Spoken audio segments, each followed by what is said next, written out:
पहला हो गया C2H4, जहाँ पे कार्बन कितने हैं, कार्बन है आपके 2 और हर एक कार्बन की वैलेंसी जो है वो कितनी है 4 है। तो मान लो 1 वैलेंसी, 2 वैलेंसी, 3 वैलेंसी और 4, मतलब इसकी 2 वैलेंसी हमने यहाँ ली थी, इसकी 2 वैलेंसी यहाँ ली थी। क्यों? क्योंकि हमारे पास सिर्फ जो है वो कार्बन कितने, अब देखो हर एक कार्बन की कितनी वैलेंसीज है, 4 वैलेंसीज है। अब देखो भाई 2 वैलेंसी तो हमने कर ली, तो मान लो कि एक वैलेंसी ये आपस में दोनों भाईचारा निभाएंगे और one pair of electron share करके सिंगल बॉन्ड बना लेंगे। उसके बाद हमारे पास हाइड्रोजन कितने, हाइड्रोजन अपने पास है कितने 4। तो अब क्या होगा कि 4 हाइड्रोजन को हमने ऐड कर दिया। ठीक है, लो जी 4 हाइड्रोजन को हमने क्या कर दिया, ऐड कर दिया। और उसके बाद ये देखो ये बॉन्डिंग बन गई। लेकिन अब भी हम क्या देख रहे हैं कि एक कार्बन के पास एक इलेक्ट्रॉन बचा है और इस कार्बन के पास एक इलेक्ट्रॉन बचा है। तो इस वाले को, इसको हमने, इस इलेक्ट्रॉन को हमने यहाँ लिख दिया और इस वाले इलेक्ट्रॉन को हमने यहाँ लिख दिया। और अब देखो ये दोनों क्या करेंगे, आपस में शेयरिंग कर लेंगे और शेयरिंग करके इन्होंने डबल बॉन्ड बना दिया। तो जब आपका ये इनके बीच में डबल बॉन्ड बनता है तो इनका IUPAC नेम जो है वो है इथीन।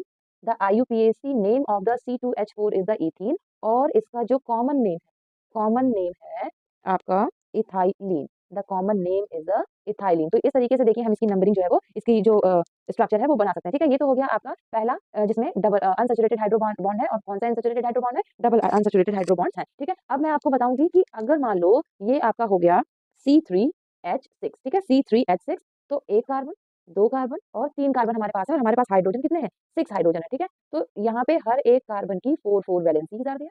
हर कार्बन की 4 वैलेंसी को आप क्या करोगे, पहले मार्क कर लोगे। मार्क करने से क्या है कि आपको भी कंफ्यूजन नहीं होगी। तो अगर मान लो कि इसने क्या किया, इसने पहले एक बॉन्ड इसके साथ बना लिया, एक बॉन्ड इसके साथ बना लिया। ठीक है, अब हमारे पास बचे हाइड्रोजन कितने हैं, 6 हाइड्रोजन हमारे पास बचे हुए हैं। तो हम इधर से हाइड्रोजन को अरेंज करना शुरू करते हैं। तो एक हाइड्रोजन एक के साथ यहाँ अरेंज हो जाएगा और ये एक सिंगल बॉन्ड बना लेगा। एक आपका यहाँ अरेंज होकर ये सिंगल बॉन्ड बना लेगा, एक आपका अरेंज होकर यहाँ पे एक सिंगल बॉन्ड बना लेगा। ठीक है, तो 3 हाइड्रोजन हमारे पास अरेंज हो गए और 6 में से 3 अरेंज हो गए और 3 अभी आपके पास बचे हुए हैं। ठीक है, तो हम क्या करेंगे कि मान लो हमने एक हाइड्रोजन को यहाँ ऐड कर दिया। ठीक है, अब उसके बाद फिर जो बचे हुए हैं हाइड्रोजन, वो हमारे पास रह गए कितने, 2 हाइड्रोजन हमारे पास बचे रह गए। ठीक है, तो अब हमने क्या किया कि अब हमने एक हाइड्रोजन को यहाँ ऐड कर दिया।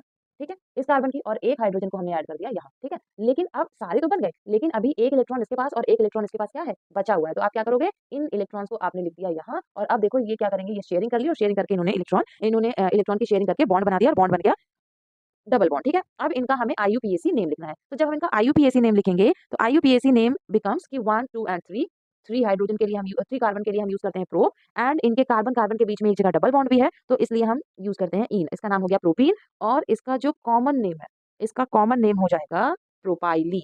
प्रोपाइलीन, ठीक है, ये इसका carbon name, common name and the scientific name हमने लिख लिया।